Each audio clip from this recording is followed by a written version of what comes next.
Sets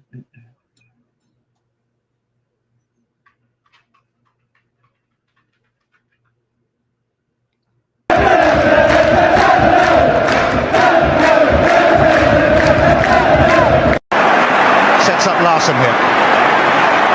Larsson, oh, he's in! Henrik Larsson! That is sensational! O'Reilly, how about that for a pass? Jota! How about that for a finish? That is Jota for you! In for Henrik Larsson, and Moravcik! His first goal for Celtic! Here is Shunsuke Nakamura! Exquisite!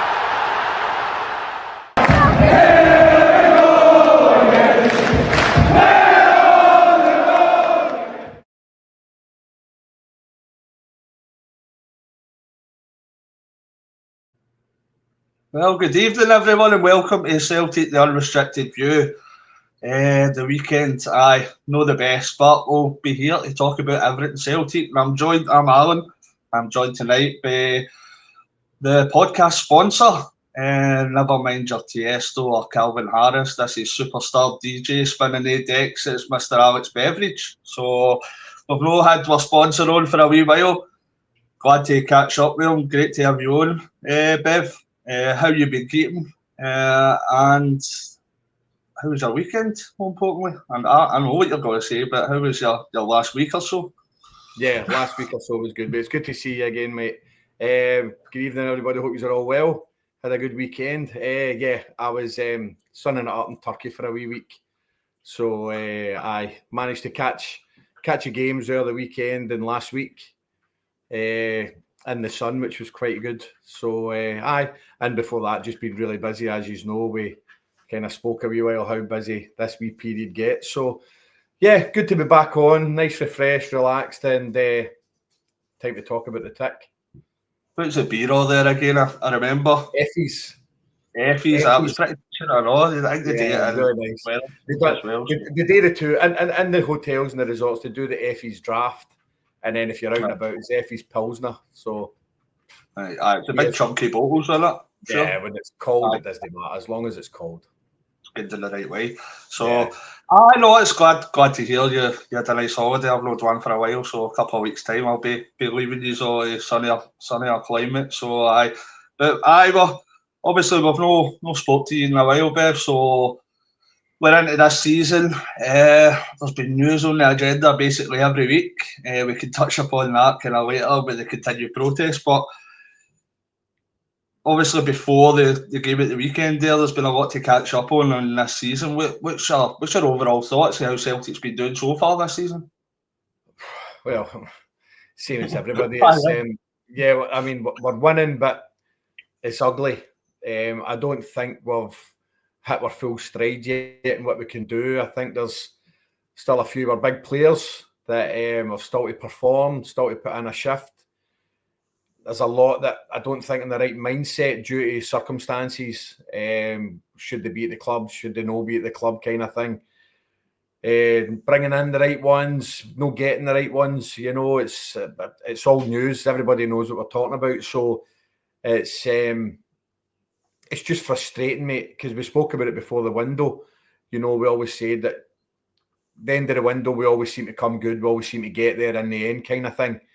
And it never really materialised with a couple of the players that we wanted in. Yeah, it's been a hard one, mate. But as I said, you know, still unbeaten.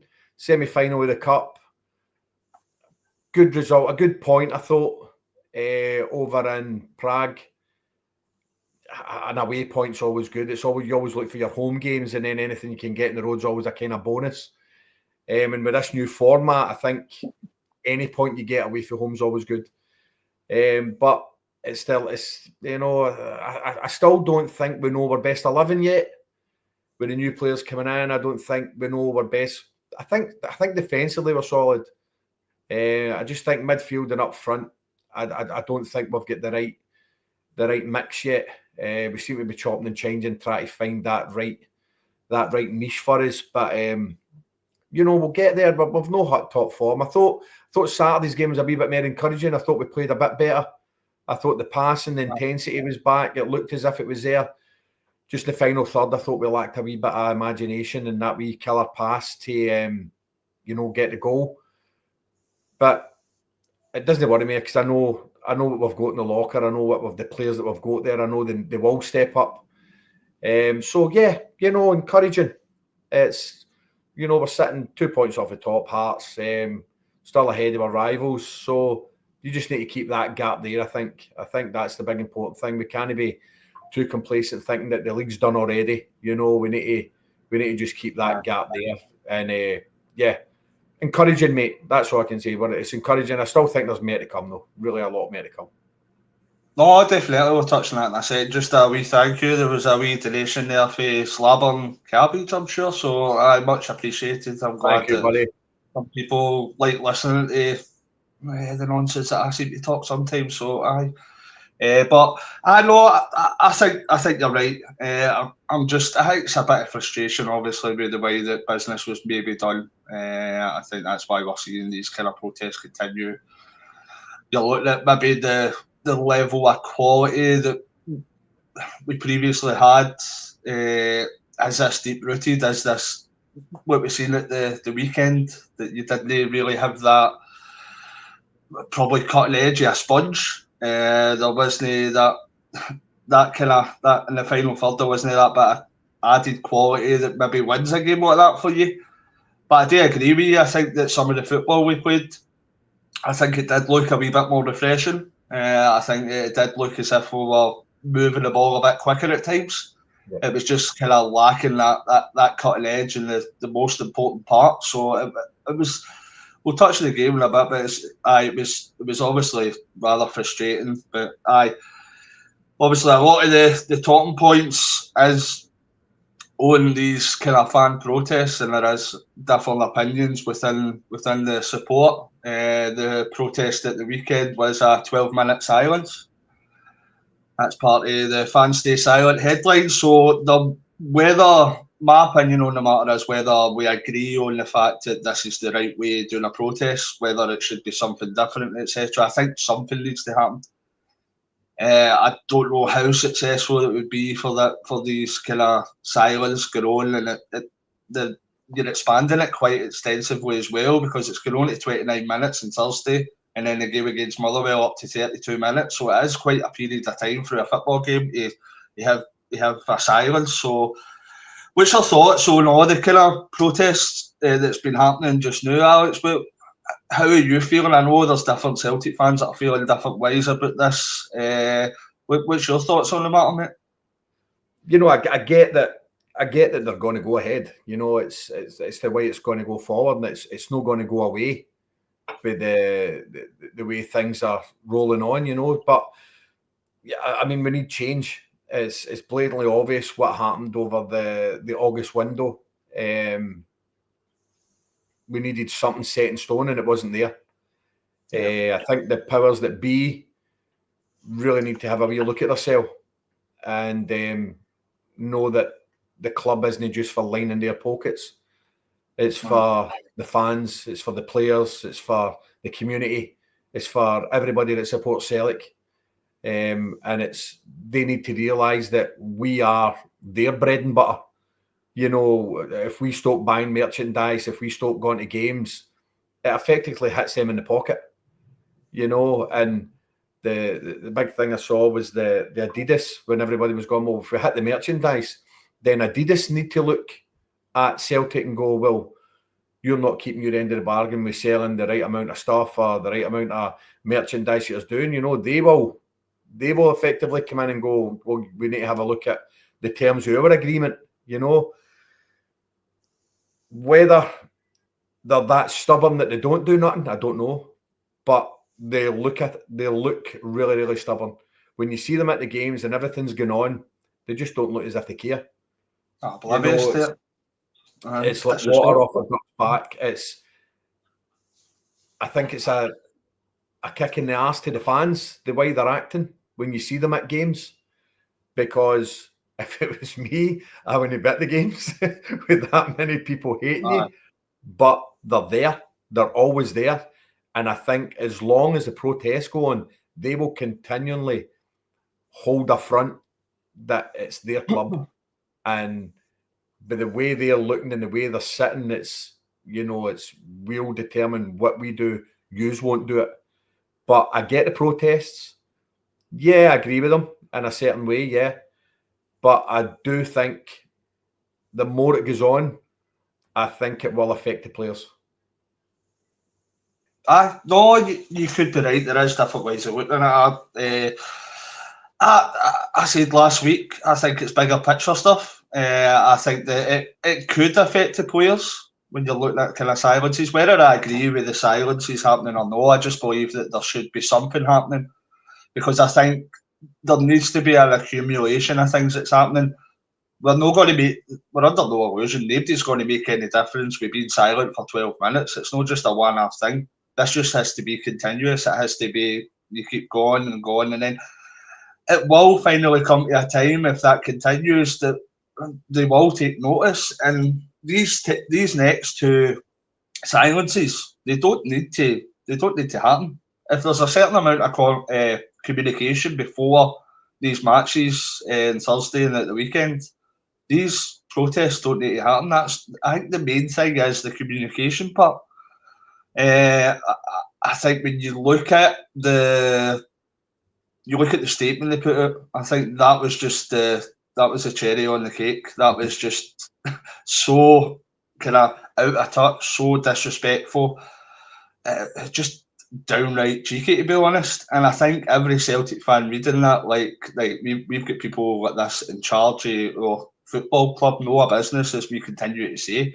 At Celtic Football Club, it's no a business. So I agree with you, Bev. I think it could get to a stage that it might affect the team.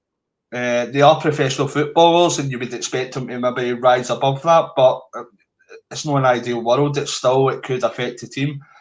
But for me personally, I'm looking at the bigger picture and thinking that we've got a huge overhaul that needs to happen next year with kind of players that are maybe coming to the end of their cycle.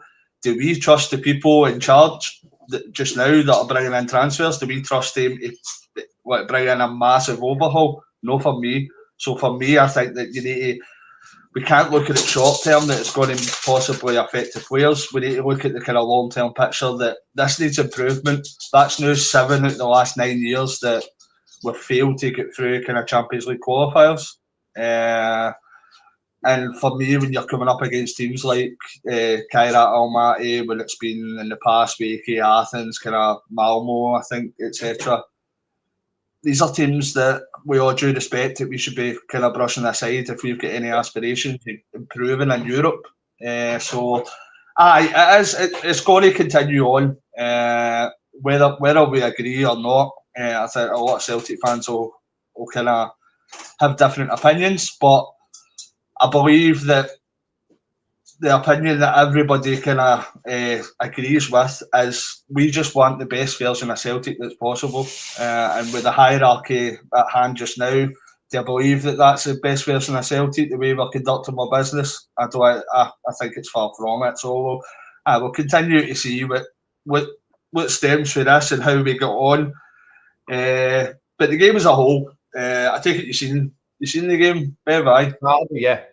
Aye. So I think the more we're touching upon it, I think you say is that we did possibly play that wee bit better. There was parts of that game that I thought was maybe the best football we've seen performance-wise. It wasn't the whole game maybe, but it was kind of lacking a lot of cutting edge and kind of that final third quality. You're looking at, I think it sums it up with the couple of chances that maybe Kelechi had, he's come in, and a lot of the Celtic fans have been kind of taken by him and thinking he's got to come in. It looks as if he's got to do a decent job. That one that was like kind of Van Vossen, I don't think he'll want to watch that one back. Do you see that one, Bev? The one that kind of crashed off the bar. That's one he'll probably want to erase for his memory. So it's one game. Everybody kind of has off days.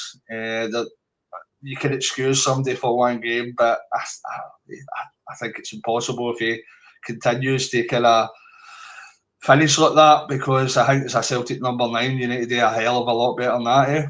Yeah, I mean, he scored his goal. I mean, to take the penalty when we won a couple of weeks ago, that took a lot for him to do that. You know, to take it off Callum McGregor and say, I'm going to hit the penalty, and then to bury it the way he did. I thought it was a good penalty. You know, it takes a lot of pressure off you, because you want your first goal as quick as possible when you start in any team, especially as a striker. You want your first goal to come quick. Then his goal and the Europa League, I thought, well, he took that really well. Good touch, good finish. What you're looking for a striker in the box. I think he will come good. Looking at his overall play, he seems to hold the ball well. He's good interlinking play. You know, he's always shown for the ball. He seems good in the air. Again, everything that you want for somebody putting in a decent ball into the box, you know. It's hard to just judge him when the whole team isn't playing well. You know, there's other players that, you know, as I said earlier, aren't really hitting where they should be yet. And I think once that does happen, I do think that you'll see. Sorry, my eyes my contact's moving there. You will see the best out of him and the team, because we've nowhere near hit the tights that we can get. Each player individually still only firing the way they should. Your Engels, Hatate, you know, Tunetke looks good. The first few games I've seen with him, he looks good. Balakwisha, you know.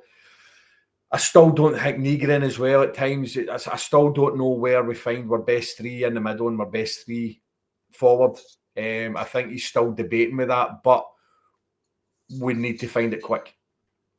You know, we need to find the perfect three, because I think McGregor's doing a lot more than he should, which a lot of people are saying, oh, he's past it, because he's having to do things that he shouldn't be doing, because the other players aren't doing their jobs. And I just think McGregor's working a bit harder than he should, and it's taking him away from what he should be doing. So I think we need to find the perfect blend with McGregor in there. But again, that's on Rodgers. He's got players there, and Bernardo and McCowan and the other ones that are sitting, you know, to have a bit of trust in them, to give McGregor a break and let him do his job, and have a bit of faith in these players. And then Maeda, you know, he's hit and missed the new with everything that went on with him. But as I said to you in conversation, that he should be professional enough to go, right, if I'm here to January, let me put myself in the window to January and see what happens, you know what I mean? Get back to the Maeda of old, and then hopefully we can get a blend in a week. I don't know the word. We just need something in there to tighten everything up and make it better, and make us that free flowing. We've seen that in stages on Saturday, and yeah, it was good to see. It was good to watch on Saturday. It was a lot better, because a few of the past few games has been like behind the couch stuff, and that's no what we're about. Aye, I think personally, I thought Maeda kind of. I'm not saying he was brilliant at the weekend, but I thought he kind of stepped up a notch. We've been seeing. He was better. He was better than what he's been. He was running the ball down a lot better. His running down of the ball was a lot better. Yeah, and I think you make a great point with the midfield, because see at the start of the season or the end of the transfer window, I think as all Celtic fans, we all got in that midfield and we're thinking, right, we're stacked in there, we've got a few good players in there, out of every position on the park.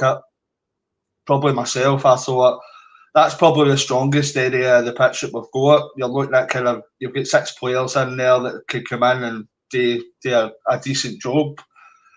As you say, it's not really clicking there. I know JP's going to say the spark. It's not really. I don't think Brendan's realising what his top 3 are there as well. I thought McCowan done relatively decent at the weekend. I thought Bernardo looked decent when he came on as well. I would have liked to see Engels do a wee bit better, to be fair. Yeah. But it's a difficult one to judge just now.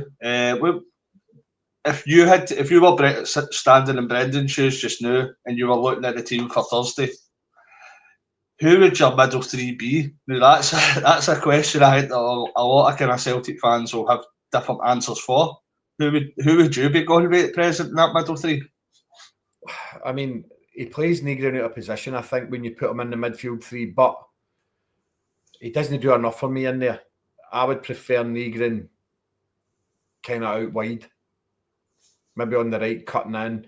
My middle three would always be probably McGregor, Hatate, and Engels. That would be my three. I really think Engels is he's hard done by. I think he's a young boy. The big price tag, it's not his fault, as we've always spoke about. It's not his fault that was what we paid for him. But there's a player there, 100%. There's a player there that, you know, can win you games, can run a game. And if you've got the three of them, McGregor, Hatate, and Engels on their game, I don't think you could get any better. I don't think we could pick any better.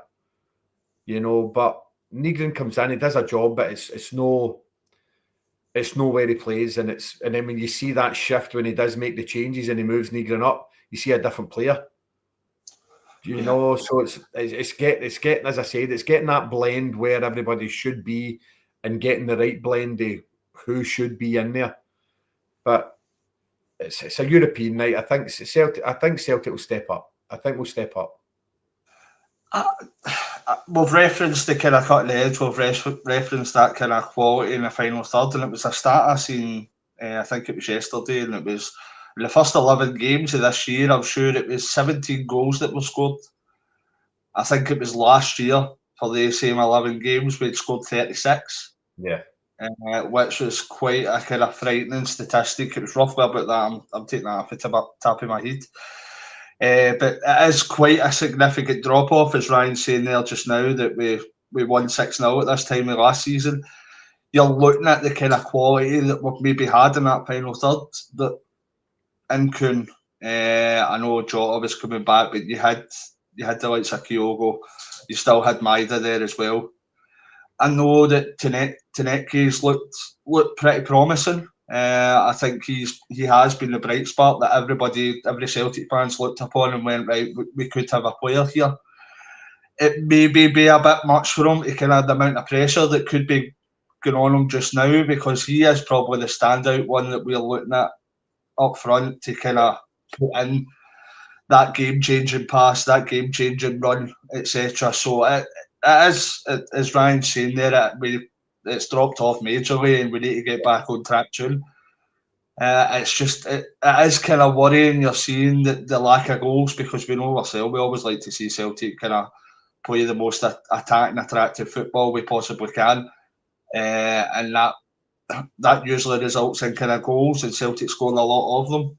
But with your midfield as well, I think I'd probably agree with you. I think that's the three I'd go with.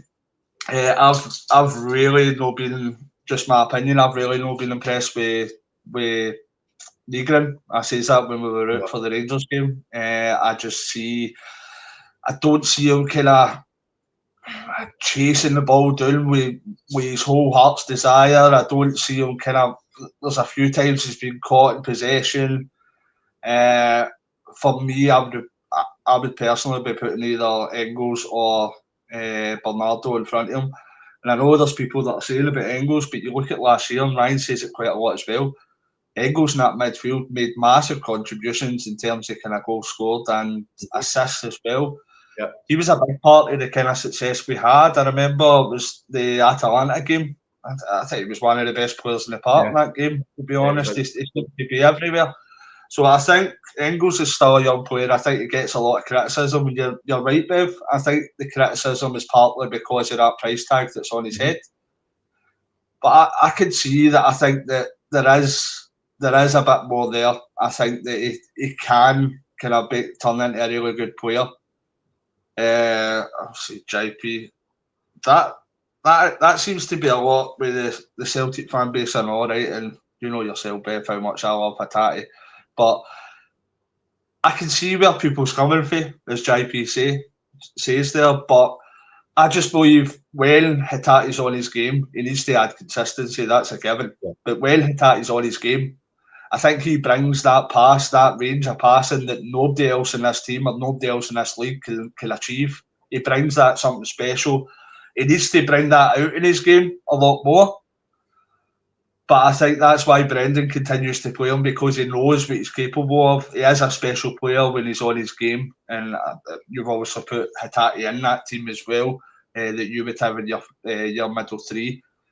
So it will be interesting, but we'll go through obviously the game at the weekend, and for me there was one standout player as well, and I think he's just come in under the radar, and he's not exactly been starting every game, but I thought Sriracha was pretty impressive. I knew you were going to say that. I think he was out of that game. I think he was a standout. I thought everything, the way he went forward, he was like, when he was coming inside, he was like a combination of Kieran Tierney and Greg Taylor. He was still going forward, but he was playing inverted as well. I'm really impressed with what I've seen of him so far.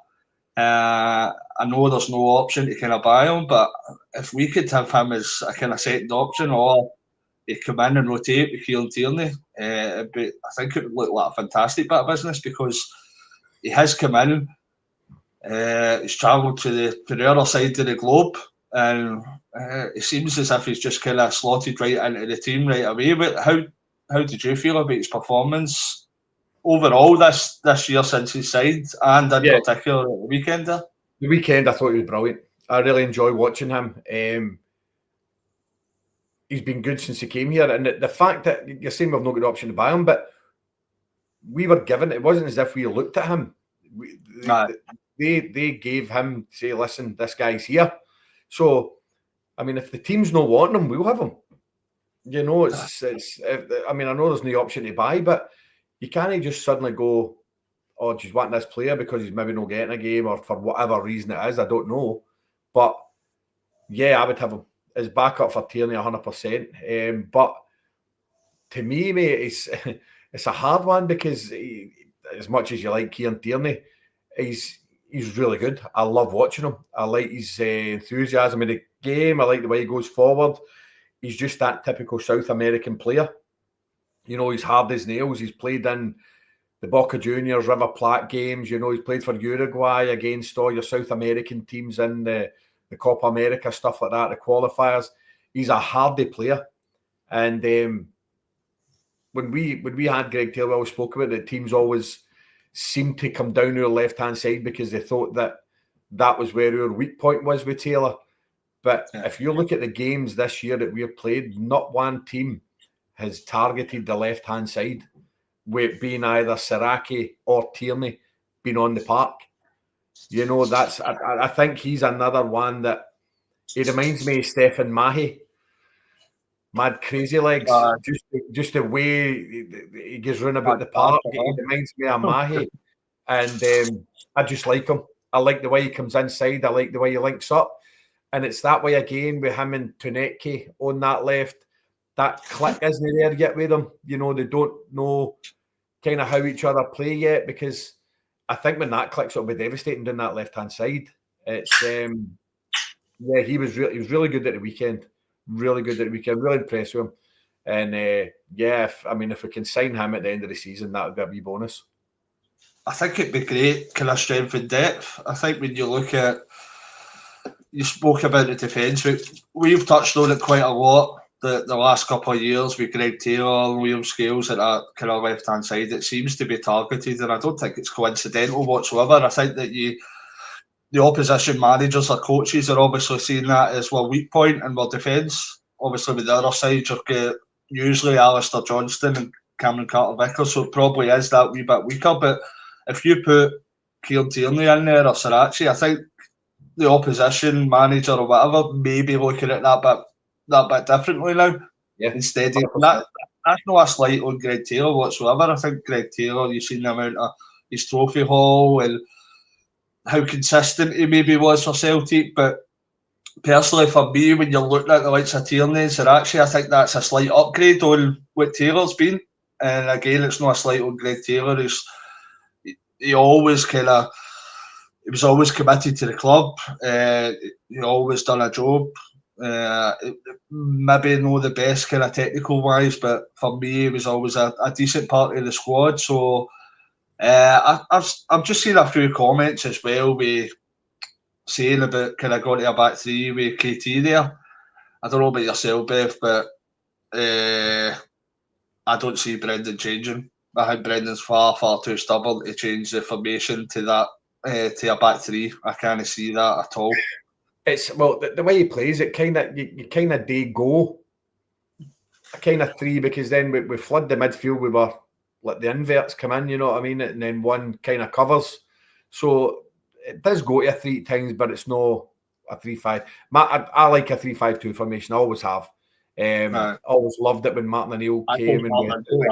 Yeah, with three big bruisers there. Always that was three big. Yeah, I mean, you even look at the ones the ones we had as backup. You know what I mean? You had Volharen, Mialbi, Varga, Vega, Lawson, Ulrich Lawson, Bobo Baldi. You know what I mean? It was units. And even when Vega came, Ramon, I thought he was an amazing player. And he admitted later in his football career that was his worst ever mistake, was not taking the years. Celtic only offered him a year extension, but he wanted 2. And they went no. And then he went to Watford.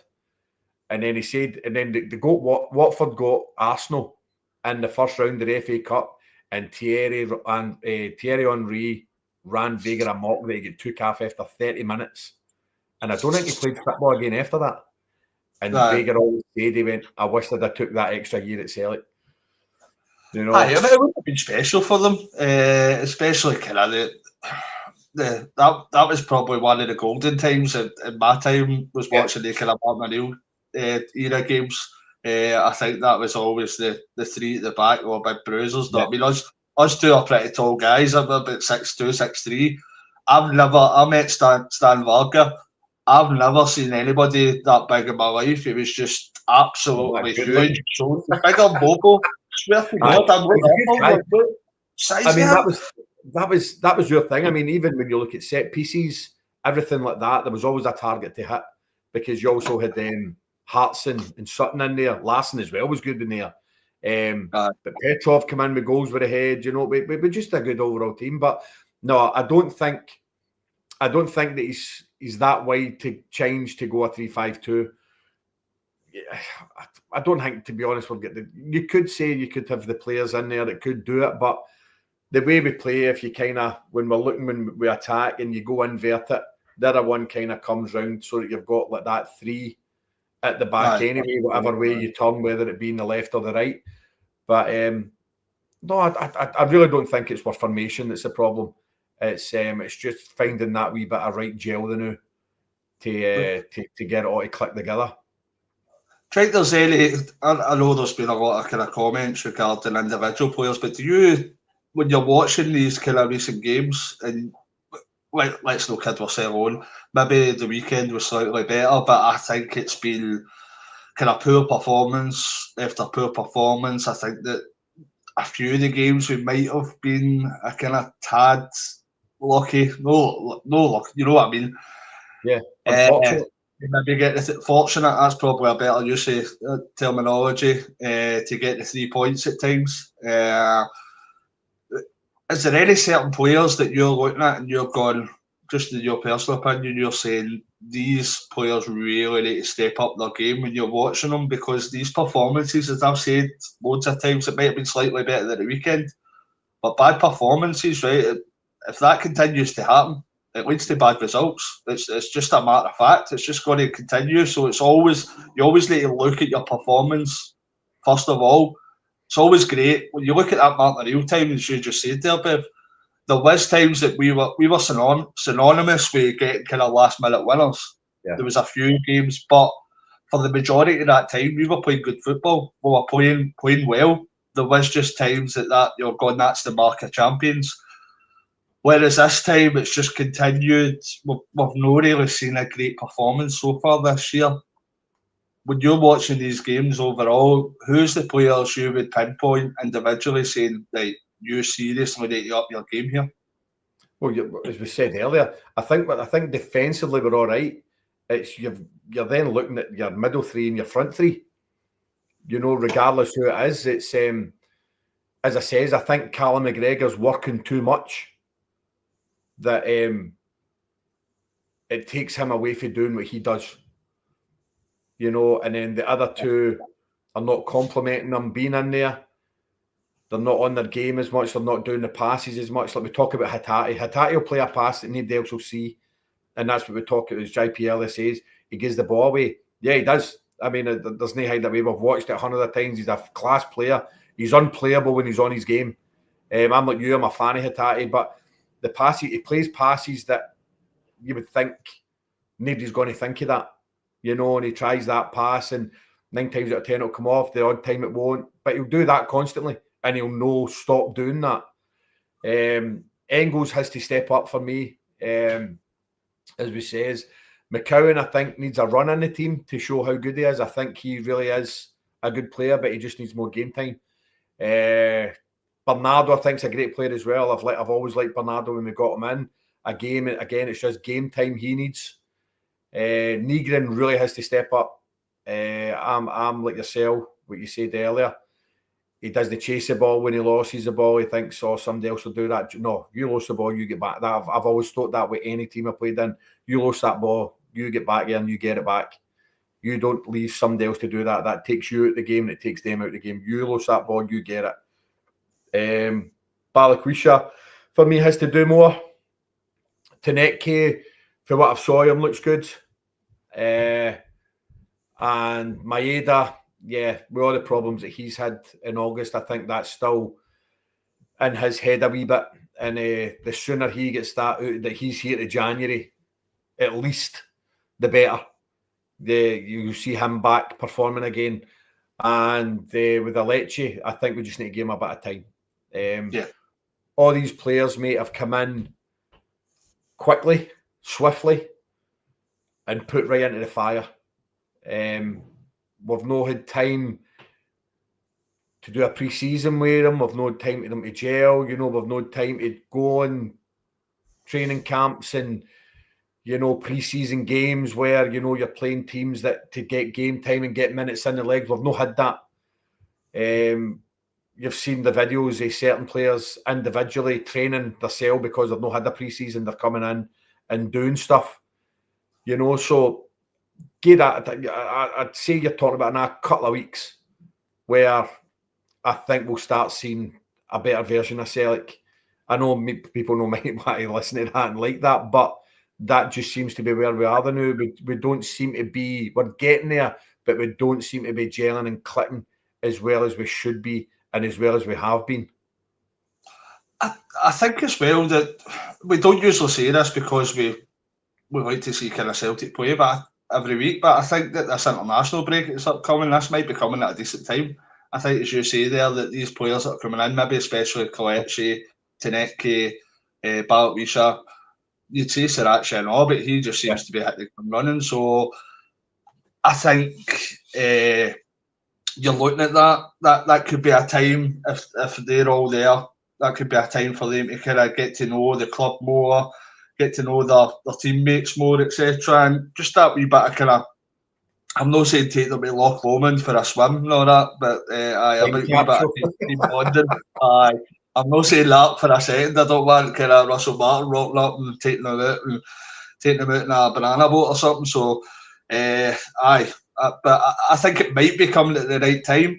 I think when you get through that team, the question I ask me, who has to step up? We're looking at, I know that JP's saying there, but we're unbeaten. We're unbeaten, but we're still second in the league. Yeah, no, I've said that we're unbeaten, but as I said, that I'll take that, but we're not clicking the way we should. We're not playing well. You can see it a mile off. You can see it a mile off that this was coming. Like, you can see it was. And I think with Saraki, there's less expectation. That's a bit of thing, but with the other bird like Taneke, Balikwisha, Nygren, Alechi, even John Kenny, and all coming into the equation. These guys are there to score us goals. They're there to win us games. You know what I mean? So Saraki's, I think the reason he's hit the ground running so quickly is because there's less pressure on him. You know what I mean? Whereas these guys, we are rooting for them to be on the game. You know what I mean? We are rooting for them to go, right, you need to get that back. You need to get it. You need to get a goal. You need to do this. You need to do that. So the expectations at the back four are, as I said before, and I keep saying that, I think we're back. Our back line's really strong now, and we've still got Alistair Johnson and Tierney to come back into that as well. Trusty. Don't know what's happened to Pussy. I don't know what's happened to him at all. He's just seemed to have went right off the radar. But we've got these guys there as well. But I just think midfield and front line, we need to find a solution quickly. Who our best three is in the middle and up top. And I think once we get that right and it clicks, then you'll see a fast-flowing, better Celtic team. No, I'll go back on the players there, but just to touch on this point, agree, Alan, but as long as we win, I'll accept it. No, that's what we want to see, but my point all along has been, right, when you get these last-minute winners, right, now and again, brilliant, that's what champions are made of, but majority of the season here, we've not really seen Celtic play well whatsoever, and it was a slight improvement at the weekend. Give credit where credit was due. I think we played better football at the weekend there. But even at the weekend there, was that up to the standards that we've seen Celtic play over last year, etc.? Because I know the last few games definitely haven't been, or we would have kind of beat the likes of Kyra Almaty, etc. So I just think my philosophy always is the win's great. Obviously, win's absolutely fantastic, but the chickens always come home to roost, right? See, if you continue to put in a poor performance after poor performance, it catches up with you, and I think that's what happens. You end up kind of dropping points, and we've seen that in years gone past. I think it was last year. I was saying this constantly, and then it was 2 defeats in a row. I think it was maybe Hearts and Kilmarnock or something, I'm sure. But hopefully that performance at the weekend, that's something to build with, because I do agree that I think that we did play better than we have seen us. I think we did play good football in times. I think that we looked a wee bit more as if we had tempo, with that kind of that energy, moving the ball quicker, etc. Just maybe lacking that kind of cutting edge. But with the players that you touched upon that maybe need to improve, like with Dale Hatate, it's for me, it's consistency. I think if we know that Dale Hatate is playing his best, he's in that team before the majority of them every week. I think Engels definitely has to improve. I agree with you there, Bev. I think Nygren a hell of a lot has to improve. I like to see Luke McCowan as an impact player. I think that's when you see probably the best of him.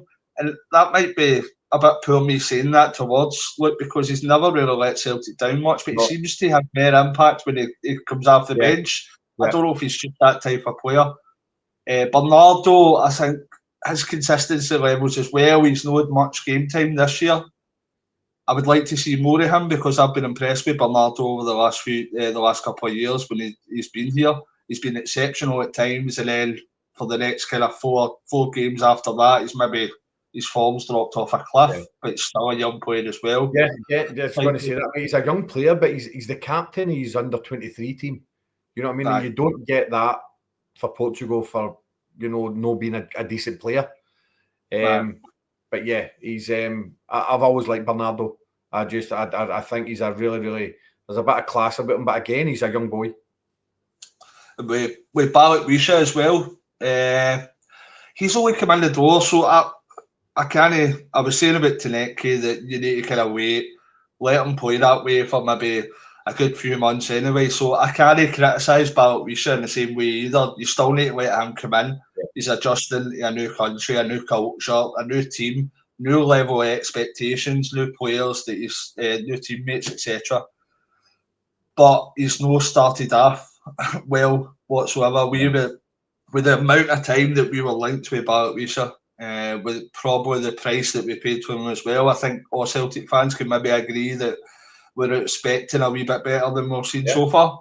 I think when you look at the other side with Tanecki, he's the one he wants to go forward.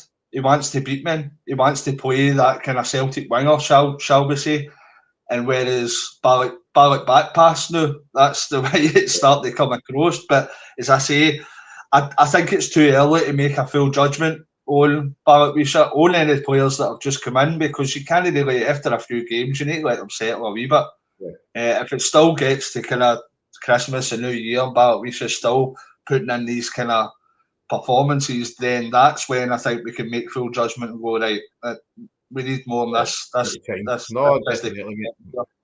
But I'm no one to kind of jump right in and say that, like, Taneki, I think he looks promising, but I'm going to wait and see that he can continue to do this. I think he looks really good, but at the same time, if you're going to say, if somebody's playing really well and you're saying, I'll wait until he does that for a prolonged period of time, then it's the other side of the scale as well. You need to look, if somebody's underperforming and just come in, you need to give them that same amount of time as well. So I think it's something you don't react too quickly. You let see over a period of time, because I think sometimes when we've come out and says, oh, they look like a player or whatever, sometimes they play that for 1 or 2 games and then you're made to look a wee bit silly that they end up like Wes Palmer or whatever.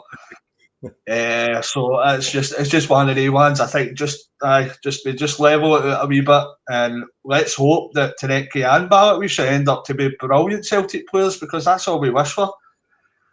But just touching on before we finish up, I'm thinking, obviously, I don't think I'll be on. I think we're back on Wednesday night. I don't think I'm on.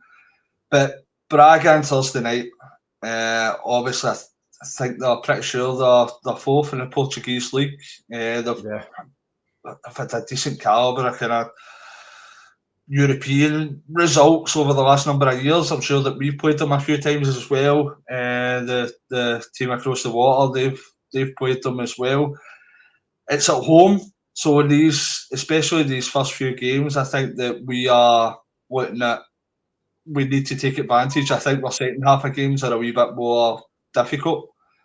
So if we've got aspirations to kind of qualify for the next round of this Europa League, I think personally this is a game that we should be looking to take advantage of at home.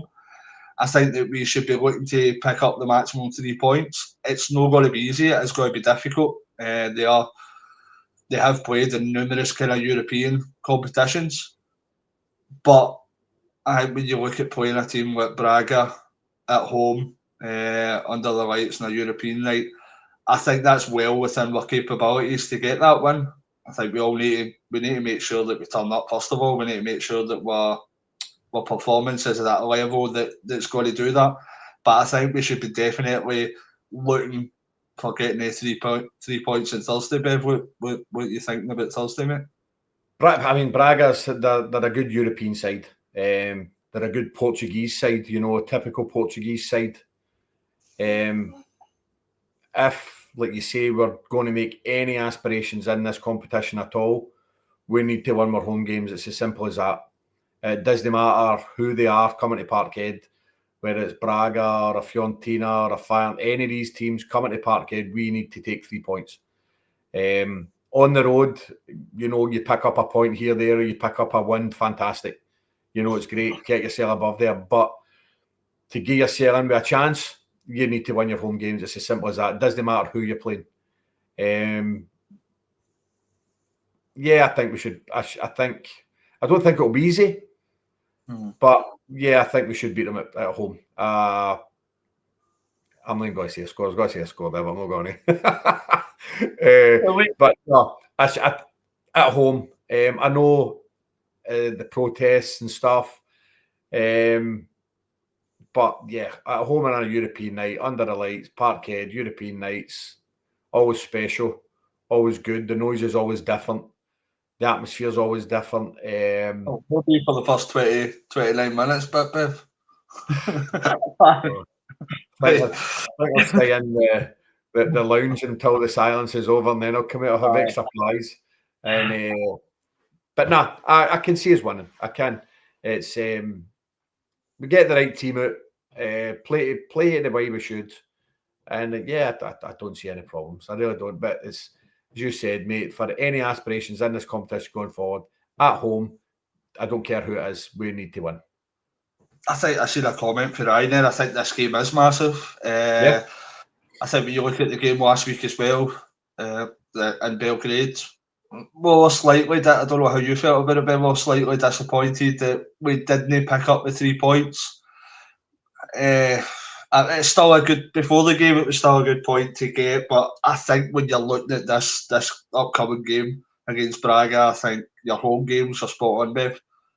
I think if you don't win your home games, it puts you directly on the back foot. And I think when you're looking at it, I'm not saying it's easy, but I think we've got far more difficult games. Like some Roma at home in it. I think that'll probably be our most difficult home game. So I think if we have got any aspirations for us to kind of make it through, whether that be the top 24 or the top 8, I think it's a necessity that we get the 3 points. Because, as I say, I think if you don't get 3 points at these kind of games, it puts you directly on the back foot. I think you need to get after a good start in this new format. Hopefully we do so. I think, like yourself, I'm relatively confident that we're capable of getting a win. I'm looking forward to it. But obviously there was a few changes in the weekend with the first 11. If you're not going to get a scoreline, what would your team be going into Thursday? Just if that's obviously we're surmising that there's no injuries and we've got kind of most of the selection rather than the other players that are kind of already out. Who would your starting 11 be? Who would you go with, mate? I would go with Schmeichel in goal. I would put Saraki at right back, Carter Vickers, Scales and Tierney. And then in my middle 3, I would have Hatate, Engels and McGregor. And then I would have Tonecki, Maeda and Alecci up front. You say Sriracha at right back, aye? Yeah. I said that as well, but Brendan's not really went for that. I think that if he can play that position, he can play right back. If he can play right back, I just think he's more stable than Ralston. On nights like that, I think Ralston plays a lot to the crowd. I think he's more a supporter in a football shirt than a football player. He gets riled up, he gets in, he does stupid things that he shouldn't do. We know that he shouldn't do it, and I just want to put him in a team with that bloody haircut. I know it's getting a wee bit Jota out of control. Well, he's back. He's getting the blonde, like I'll be getting anyway. Do you know what it is? He looks like, I don't know if anybody's on TikTok or the day TikTok, but he's starting to look like that boy Kaz Milligan, and I can't stand that boy. And he's got to get that head shaved. He's got to do a forfeit or something, get a head shaved. That's it. No, being serious, I just think Saraki can play right back. He's played right back for his team. He played right back for Uruguay. He's no out of position there when he's played. So for me to have your best team, your best 4, that would be my best 4, was putting Saraki right back and Tierney left back. I agree with that team. That's the team that I'd play. Exactly the team, but I don't think he will play Sriracha there. I think it probably will be Ralston. But I agree with you. I think the prospect of us having Tierney and Sriracha in there, I think that only improves our team. I think we've got 2 very good left backs there now, and that's not been a thing that Celtic fans could say for a number of years. By the way, we've went through the times of kind of Greg Taylor, ball and go away, etc., etc. So, I personally think that it's a great thing that we've got there too, and as Ryan said there, the experience. He has massive experience as well. I would personally play him out. I hope he does play him. I'm just tending to think that Brendan usually kind of goes with his favourite. He'll go with Alfred. I know he will, but that would be my team. And I'm looking forward to it. I think he should play either Engels or Bernardo instead of Nygren. Again, Brendan might be that stubborn that he just sticks with the Hatate. It's whether Hatate's back for injury as well. Hatate had that wee knock at the weekend, so you're waiting to see if he's going to be back. But I think Negrin needs a couple of games at the team. It's just me. A lot of people are saying about Hatate, but me personally, when I look at a player, I think the bare minimum you need to play for Celtic is 110% effort. It's just that you're ready to run through brick walls for Celtic. I don't see that with Negrin. I didn't see that with Ida. I didn't see that with Palmer. It was the small things like no chasing back that really, really irritates, I think, a lot of fans that are seeing that. So for me, I would rather somebody that had less talent, but they were going to kind of run through walls for you. For me, I think that's a bare minimum. That's the fundamentals of a football player, that you need to make sure you're giving everything. I'm not saying Negrin isn't he? I'm saying that it doesn't. He's not portraying that. He's not showing as if that's the case. But again, he's just come in the door, so you're willing to give him the opportunity. You're willing to give him the time, and I am looking forward to watching us on Thursday anyway. But it'll be interesting to see how we go on. But I will be finishing up just now, but. I just want to thank you for coming on, Alex, and for everybody that's watching just now. This is Alex Beveridge. He is the owner of AB Entertainment, our podcast sponsor. And I don't know, you want to give your number, Bev? Yeah, the number's on. It's 07 845 746 092. You can get me on WhatsApp, Instagram, TikTok, Facebook, everything. Hit me up. We'll sort you out as much as we can. This year, we have no more availability, I'm afraid, this year. But the book is well and truly open for next year. It's been a really busy year. You know, I've had my son's wedding, my daughter's 18th. I've had numerous other things involved with the family. It's been a busy year, but good. Starting to get that wee bit better now, a wee bit higher. Starting to get more people involved now. So, yeah, it's all good. And just another thing before we go, mate, I'm heading to Blackpool this weekend for the Shabeen 25-year anniversary. So if there's anybody that's watching that's going down to Blackpool this weekend, we'll be doing there on Saturday. So, if you see me, come up, we'll grab a pint and maybe catch Ryan's show at 10:30 for... through here or through there? Through there. I think Ryan's going to make an appearance down Blackpool at the Strippers Club for his 10:30 show. But we'll wait to see. That's where he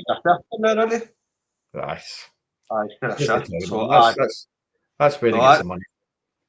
As I say, anybody that's looking for a DJ, Alex has obviously performed before us. Just forget about your kind of Tiesto and your Eyeball Pollock, Kevin and Perry. Your man here turns decks quicker than Maeda turns Tavernier. So you're looking at just a massive thank you for coming on. A massive thank you for the continued support for the channel, Bev.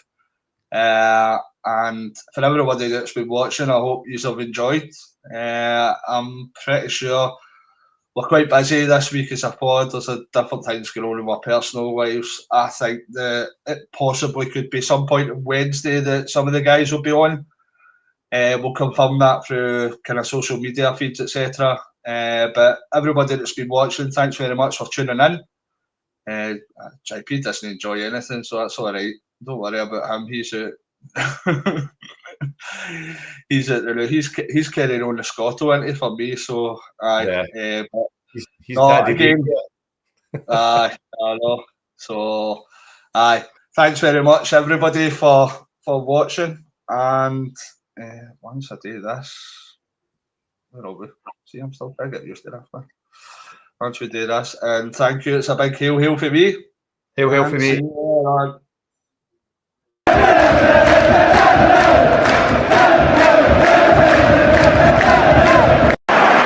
Sets up Larsson here. Larsson. Oh, he's in! Henrik Larsson! That is sensational! O'Reilly. How about that for a pass? Jota! How about that for a finish? That is Jota for you! In for Henrik Larsson. And Moravcik!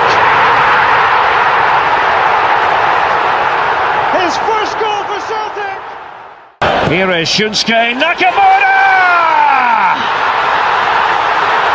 Exquisite!